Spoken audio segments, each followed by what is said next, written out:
다속 사상으로 다시 읽는 요한복음, 잃어버린 예수 쉬운 6번째 시간입니다. 오늘은 영원한 생명은 보내신 이를 아는 것, 영원한 생명은 보내신 이를 아는 것이라는 제목으로 말씀드리겠습니다. 요한복음 17장입니다. 복음서에는 예수가 제자들에게 가르쳐준 기도, 곧 주의 기도를 비롯하여 몇 곳에 짧은 기도의 말씀이 끼어 있습니다. 그 가운데 요한복음 17장에 있는 결별의 기도가 가장 긴 기도입니다. 주의 기도와는 달리 결별의 기도는 어디까지가 예수의 말씀이고 어디까지가 저자의 생각인지 알기 어렵게 되어 있습니다. 속기술도 녹음기도 없었거니와 누가 옆에서 들었다는 증거도 없습니다. 거기에 영원한 생명 곧 참되시고 오직 한 분이신 하나님 아버지를 알고 또 아버지께서 보내신 예수 그리스도를 아는 것입니다. 라는 말씀이 읽는 이의 고개를 갸우뚱하게 합니다. 예수는 예수 그리스도를 아는 것입니다. 라고 말할 사람이 아닙니다. 더구나 예수는 자신이 이스라엘 민족이 학소고대하는 그러한 메시아가 아니라는 것을 잘 알고 있었을 것입니다. 그 당시 이스라엘 사람들이 바랐던 메시아는 사람에 따라 그 생각이 다를 수 있겠지만 그 공통 분모는 이러하였습니다. 그들은 메시아가 이스라엘의 적들을 물리치고 새 이스라엘을 세울 것이라고 생각했다. 군대를 이끌고 이스라엘을 재건하든 아니면 천상의 존재인 천사들을 이끌고 이스라엘을 재건하든 어쨌든 메시아가 이스라엘을 회복시켜 줄 것이라고 믿었다. 그리고 하느님이 통치하시는 주권국가를 세워줄 것이라고 믿었다. 그러니 요한복음 17장 3절에 예수 그리스도라는 말은 저자의 주장이지 예수의 생각이 아닌 것입니다. 그러나 예수가 죽은 다음에 예수의 추종자들 가운데 예수를 메시아로 생각한 이들이 있었다는 것만은 틀림없습니다. 그리하여 복음서에서 예수를 메시아로 자리매김하려고 안간힘 쓴 흔적을 볼 수 있습니다. 요한복음 17장 3절도 그 흔적인 것입니다. 다만 분명한 것은 그리스도의 개념이 이스라엘을 회복하는 정치 지도자에서 영원한 생민 얼라를 깨달은 하느님 아들로 바뀌었다는 것입니다. 유영모도 하느님이 보내주신 하느님의 생민 얼라, 곧 하느님 아들인 그리스도를 인정하였습니다. 그러므로 우리의 영원한 생명은 하느님이 보내시는 얼을 아는 것입니다. 여기에서 안다는 것은 지식으로 아는 것이 아니라 얼로 교통하는 것입니다. 하느님의 얼과 교통하는 것은 예수 혼자만의 일이 아니고 어느 누구라도 죄나로 죽을 때 하느님의 얼라를 깨달을 수 있습니다.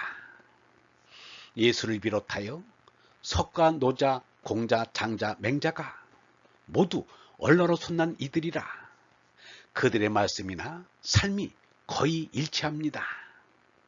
그들의 언행이 거의 일치하는 것은 그들의 낯동인 개체의 삶은 시간과 공간의 제약을 받아 약간씩 다를지 몰라도 모두가 얼라로는 한 생명이라 너와 나가 없다는 것입니다. 그런데 그들을 스승으로 받들며 그들의 가르침을 쫓는 이들은 예수와 석가, 석가와 노자, 노자와 공자가 서로 다른 줄로 알고 서로 배척하고 외면하기 일쑤입니다. 얼마나 비상적인 생각이요 유치한 행동인가. 유영모는 이렇게 탄식하였습니다. 예수를 좀 알겠다고 하고 지금 믿는다고도 한다. 죽는 것이 무엇인지 사는 것이 무엇인지도 모르고 상대적으로 남에게 빠지지 않고 사는 것이 은혜이고 믿는 것인 줄 알고 있다. 답답하기 짝이 없다. 헤프게 예수를 알려고 하고 또 헤프게 예수를 가르치고 있다. 아버지께서 아들에게 모든 사람을 다스릴 권한을 주셨고, 따라서 아들은 아버지께서 맡겨주신 모든 사람에게 영원한 생명을 주게 되었습니다. 유영모는 예수의 아들과 석가의 법신은 같은 것으로서 영원한 생명인 얼라를 말한다고 하였습니다. 그 얼라는 우리 몸에 들어있는 탐진치의 수성을 다스릴 수 있는 권능을 지니고 있습니다. 그리하여 예수와 석가처럼 얼라로 솟나니는 짐승인 몸을 지니고 있으나 삼독의 짐승 성질이 나타나지 않는 것입니다. 그런데 앞서 본 요한복음 17장 2절은 잘못 옮긴 부분이 있습니다.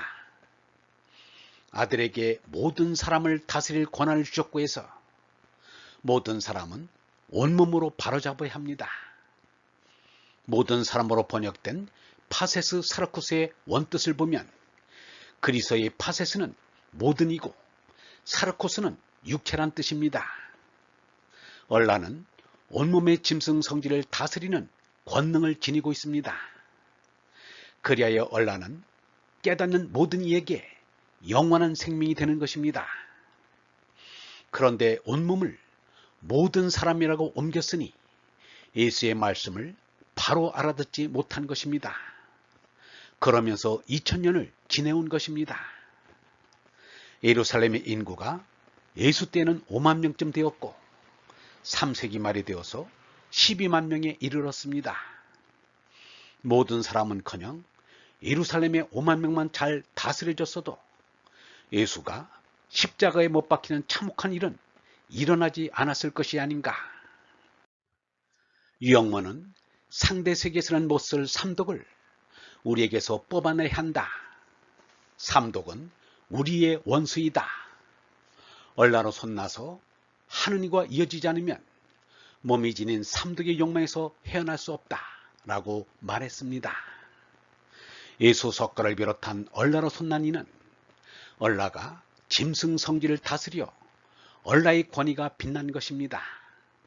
그것이 얼라의 빛이요 인격의 형성입니다.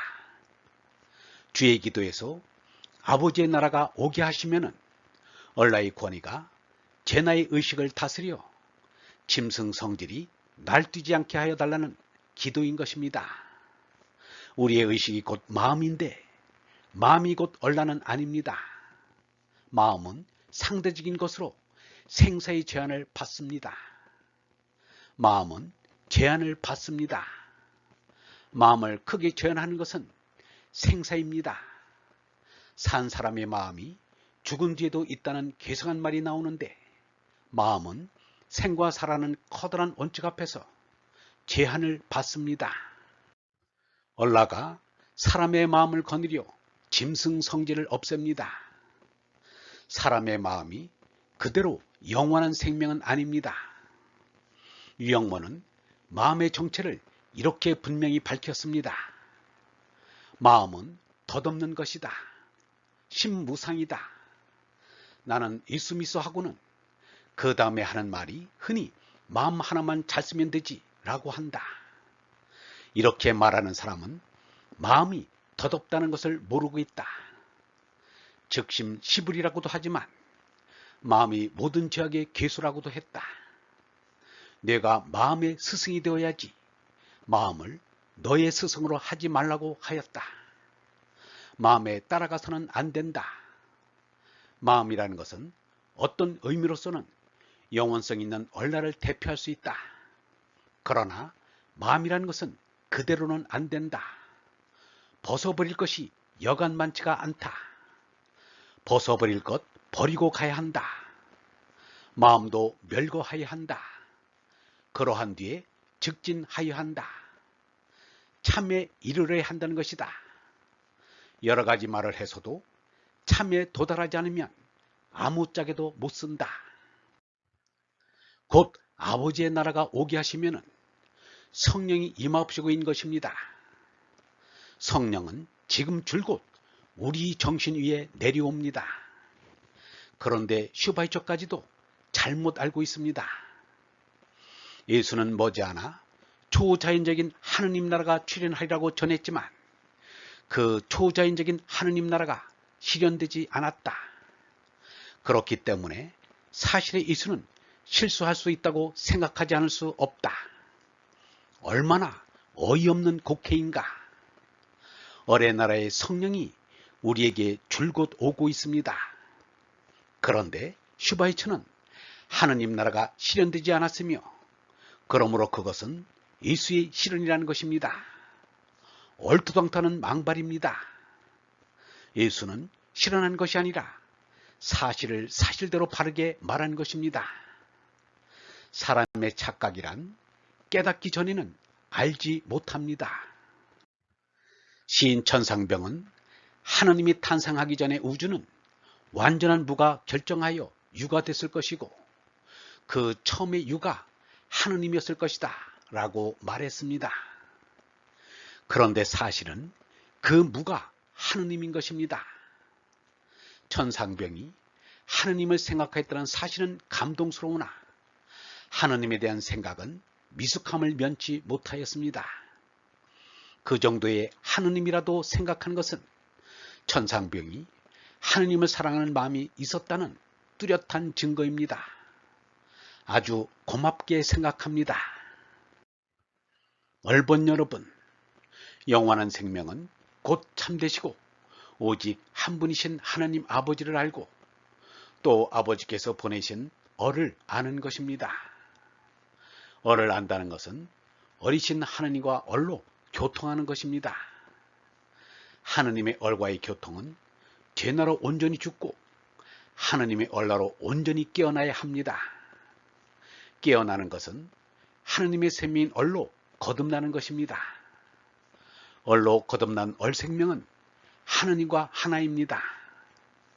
하느님과 하나 되는 것이 우리의 신앙입니다. 나머지는 다 거짓이요, 헛것이요, 가짜입니다. 영성신학원 다석 아카데미의 하늘소리였습니다.